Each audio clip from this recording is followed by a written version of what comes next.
ഓം അഗത്തീശ്വരായ നമ. എല്ലാവർക്കും വണക്കം.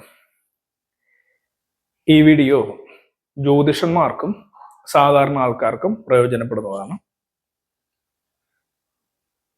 അമ്പലത്തിൽ പോയാൽ, അതായത് ക്ഷേത്രത്തിൽ പോയാൽ പിന്നെ മുടിഞ്ഞ പ്രശ്നമാണ്, ഇങ്ങനെ ചിലർ പറയാറുണ്ട്. അതെന്തുകൊണ്ടായിരിക്കും, ആർക്കൊക്കെ ആയിരിക്കും പ്രശ്നങ്ങൾ വരുന്നതെന്നാണ് നമ്മൾ ഇന്ന് നോക്കാൻ പോണത്. ഇത് എൻ്റെ ചില സുഹൃത്തുക്കളുണ്ട്, അവരോട് ഞാൻ പറയാറുള്ള കേസാണ്. നിങ്ങൾ അമ്പലത്തിൽ പോകുമ്പോൾ ശ്രദ്ധിക്കണം, ചിലപ്പോൾ എട്ടിന്റെ പണി കിട്ടും. ഇവിടെ എട്ടിന്റെ പണി കിട്ടുമെന്ന് ഞാൻ എടുത്തു പറഞ്ഞു. എന്താ പറഞ്ഞ എട്ടിന്റെ പണി, ഈ വേർഡ് തന്നെ may be derived from astrology. കാര്യം എട്ട് എന്ന് പറഞ്ഞാൽ എയ്ത്ത് ഹൗസ് എന്ന് പറയുന്നത് തന്നെ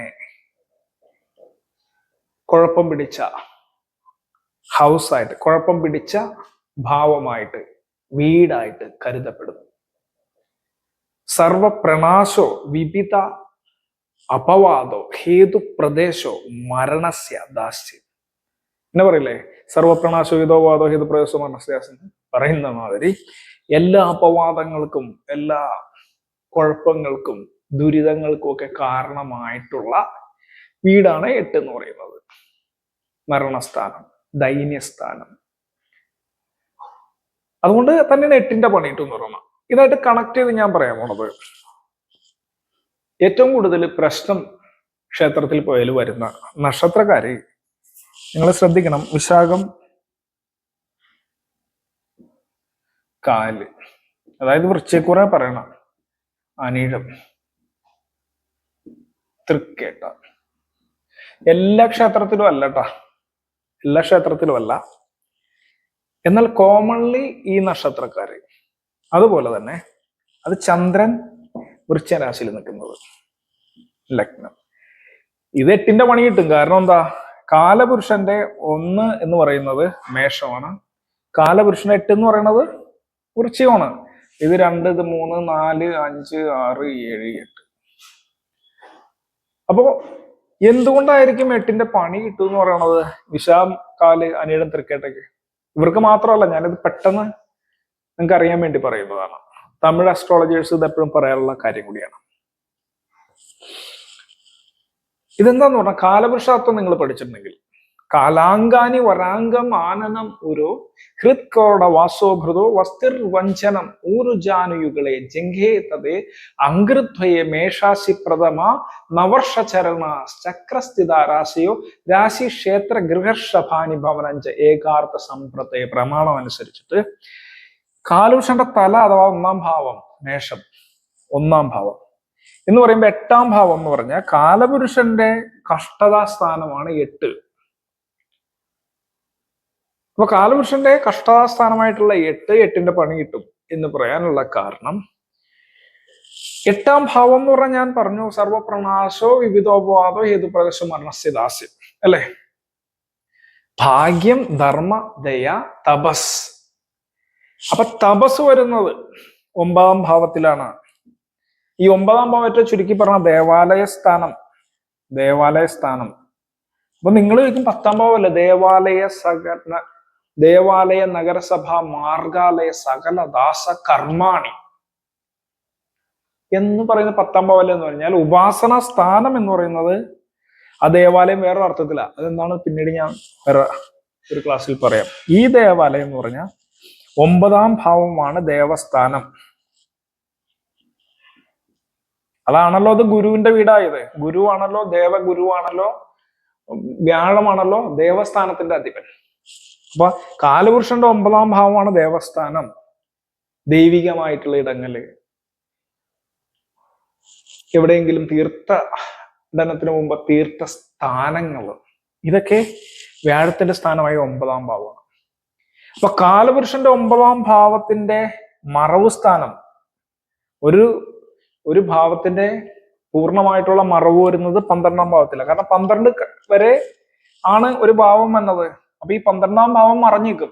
ഇത് വാലെന്ന് പറയും, ഇത് തലയാണെങ്കിൽ ഇത് വാലാണ്. ആ വാല് കഴിഞ്ഞ, ഇപ്പൊ നമ്മുടെ തല കഴിഞ്ഞ് വാല് കഴിഞ്ഞു കഴിഞ്ഞാൽ പിന്നെ വീണ്ടും തലയിലേക്ക് എത്തണം. അപ്പൊ അത്രയും ഡിസ്റ്റൻസ് ആണ്. അതിങ്ങനെ ഒരു കുട്ടി ചുരുണ്ടുകൂടി ഗർഭത്തിൽ കിടക്കുമ്പോൾ കാല് വന്ന് ഇവിടെ മുട്ടിയിരിക്കുമെങ്കിലും ഇതിനിടയിൽ ഗ്യാപ്പ് ഉണ്ട്. മറവ് സ്ഥാനം എന്ന് പറയും. ഏറ്റവും പ്രധാനപ്പെട്ട മറവ് സ്ഥാനമാണ് 12ാം സ്ഥാനം.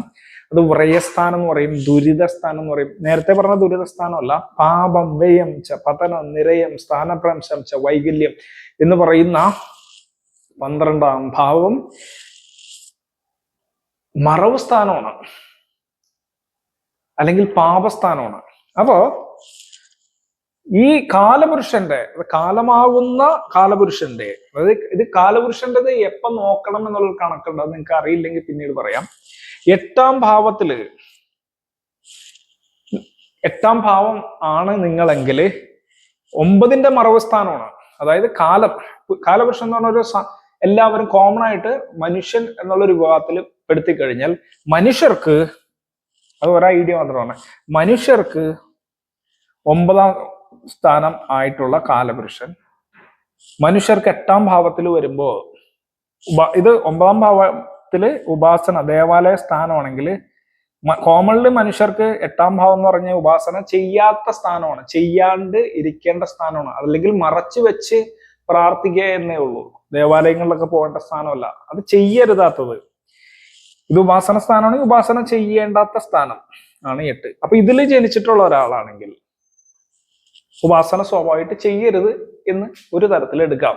അതല്ലെങ്കിൽ ഇപ്പൊ ലഗ്നം, ഒരു ജാതകത്തില് ലഗ്നം എന്ന് പറഞ്ഞു കഴിഞ്ഞാൽ, ലഗ്നം എന്നുള്ള വാക്കിനർത്ഥം നിങ്ങൾക്ക് അറിയാൻ പാടില്ലെങ്കിൽ പിന്നീട് പറഞ്ഞുതരാം. വളരെ നിങ്ങൾ ശ്രദ്ധിച്ചു. ലഗ്നം, ഞാൻ മുന്നേ വീഡിയോയിൽ പറഞ്ഞു എന്താണ് ലഗ്നം എന്ന് നിങ്ങൾക്ക് അറിയാമോ എന്ന് നോക്കാം. ആ വേർഡ് എവിടെയാണ് നിങ്ങൾ കേട്ടിട്ടുള്ള?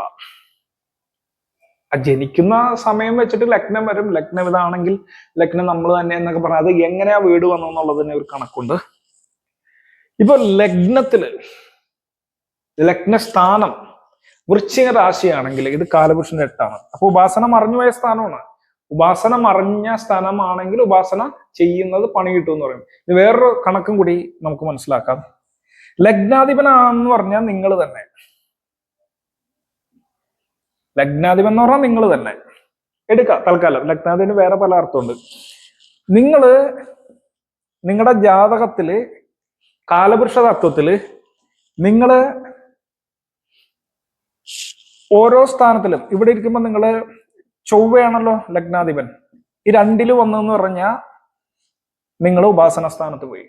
3 വന്നു എന്ന് പറഞ്ഞു കഴിഞ്ഞാല് നിങ്ങൾ ഹാർഡ് വർക്ക് ചെയ്യുന്ന ഒരു ഇടത്ത് എത്തിപ്പെട്ടു.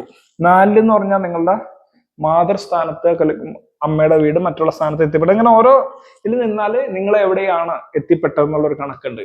എത്തിപ്പെട്ടാൽ നല്ലതായിരിക്കും എന്നുള്ളൊരു കണക്കുണ്ട്. ഇവിടെ ചൊവ്വ എന്ന് പറയുന്ന ഗ്രഹത്തിന്റെ വീട് നോക്കിയാല് ചൊവ്വ ഏറ്റവും നല്ലതായിരിക്കുന്ന സ്ഥാനം ഏതാന്ന് നോക്കി കഴിഞ്ഞാൽ ചൊവ്വയുടെ സ്വന്തം വീടുകള് ഇത് രണ്ടുമാണ്. അതുകൊണ്ടാണല്ലോ നിങ്ങൾ ഈ ലഗ്നത്തിൽ ജനിച്ചു കഴിഞ്ഞാല് നിങ്ങൾ ചൊവ്വ തന്നെയാണെന്ന് പറയുന്നത്. വൃശ്ചിക ലഗ്നത്തിൽ ജനിച്ചാൽ നിങ്ങൾക്ക് നിങ്ങളുടെ കർമ്മ ചൊവ്വയായിട്ട് കണക്റ്റഡ് ആ. അപ്പൊ നിങ്ങളുടെ കർമ്മ ചൊവ്വയായിട്ട് കണക്റ്റഡ് ആവുന്ന നിങ്ങള് സ്വക്ഷേത്രം, നിങ്ങൾക്ക് ഏറ്റവും പവർഫുൾ ആയിട്ടുള്ള ക്ഷേത്രം 6ാം ഭാവമാണ്. നിങ്ങളുടെ തൊഴിലിടം നിങ്ങൾക്ക് വളരെ പവർഫുൾ ആയിരിക്കും, ജോലി ചെയ്യുന്ന ഇടം.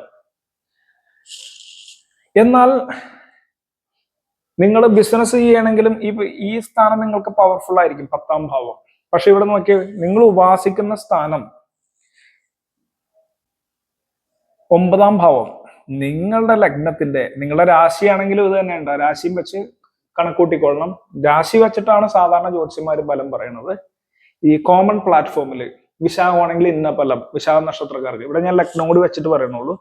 നിങ്ങളുടെ വിശാഖ നക്ഷത്രമാണെങ്കിൽ നിങ്ങളുടെ ലഗ്നം 9ാം ഭാവം, ഇതിന്റെ 9, 1, 2, 3, 4, 5, 6, 7, 8, 9 എന്ന് പറയുന്ന ഉപാസനാ സ്ഥാനം, ദേവാലയ സ്ഥാനം, ക്ഷേത്രസ്ഥാനം ഒക്കെ ആയിട്ടുള്ള ഈ 9ാം ഭാവം നിങ്ങളുടെ ചൊവ്വ അവിടെ എത്തുമ്പോ എന്താവും നോക്കിയേ. ഈ രാശി ചൊവ്വയുടെ നീചരാശിയാണ്. നിങ്ങൾ അമ്പലത്തിൽ എത്തിക്കഴിഞ്ഞാൽ നിങ്ങളുടെ എനർജി നീചമാകും, നിങ്ങളുടെ എനർജി കുറഞ്ഞു. ഉച്ചയാവണ എപ്പോഴാ 3.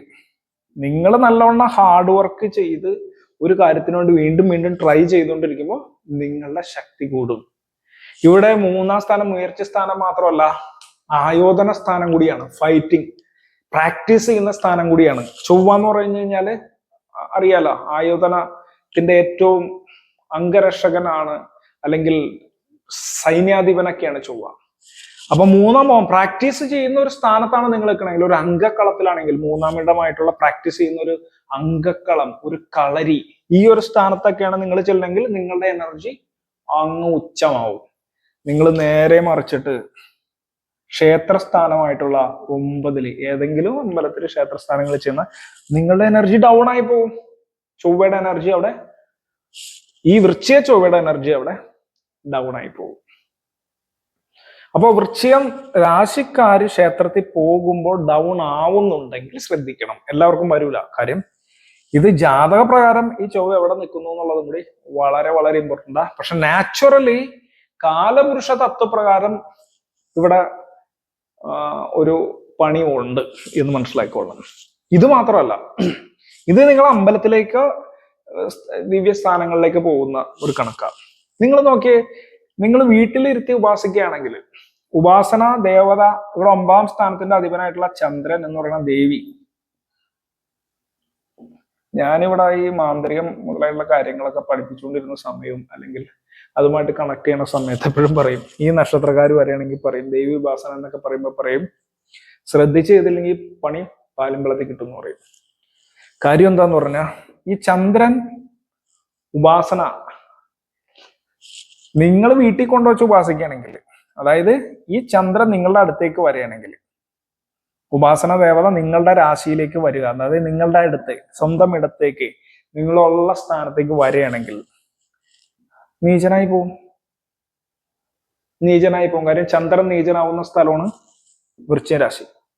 ചന്ദ്രന്റെ നീചരാശിയാണ് വൃശ്ചിക രാശി. അപ്പൊ ഉപാസന ദേവതയെ നിങ്ങൾ വീട്ടിൽ കൊണ്ടുപോയ ഉപാസന ചെയ്യാന്ന് വെച്ചാലോ പണി കിട്ടും.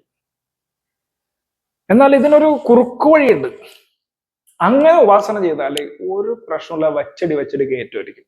അതെന്താണെന്ന് ഞാൻ ഏതായാലും ഈ വീഡിയോയിൽ പറയുന്നില്ല തൽക്കാലത്തേക്ക്. അപ്പോ ഈ വിശാഖം നക്ഷത്രക്കാല്, അനിഴം, വിശാഖം നക്ഷത്രക്കാരന്റെ ഈ വൃശ്ചികരാശിയിൽ വന്ന കാൽഭാഗം അനിഴം തൃക്കേട്ട നക്ഷത്രക്കാരും വൃശ്ചിക ലഗ്നക്കാരും അമ്പലങ്ങളിലൊക്കെ പോകുമ്പോൾ പണി കിട്ടണ്ടോന്ന് നോക്കുക, എനർജി ഡൗൺ ആവണ്ടോന്ന് നോക്കുക. പ്രത്യേകിച്ചും ദേവീക്ഷേത്രങ്ങളിൽ പോകുമ്പോൾ ഡൗൺ ആവണ്ടോ എന്ന് നോക്കുക. ഡൗൺ ആവണ്ടെങ്കിൽ ബി കെയർഫുൾ. അതുപോലെ തന്നെ ഉപാസനകളൊക്കെ ചെയ്യുന്നുണ്ടെങ്കിൽ, ദേവി ഉപാസനയൊക്കെ ആണെങ്കിൽ അപ്പോഴും ഡൗൺ ആവുന്നുണ്ട്, പണിയാണ്, എപ്പോഴും 8-ന്റെ പണിയാണ്. ഇത് 8ആണല്ലോ, 8-ന്റെ പണിയാണ് കിട്ടിക്കൊണ്ടേയിരിക്കണമെങ്കിൽ ബി കെയർഫുൾ. ഇവിടെ കാലപുരുഷ തത്വം അനുസരിച്ചിട്ട് ഇത് വളരെ ശ്രദ്ധിച്ച് ചെയ്യേണ്ട കാര്യമാണ്. ഇത് മാത്രമല്ല, ഇനി പല ലഗ്നത്തിനും പല കോമ്പിനേഷൻസും ഉണ്ട്.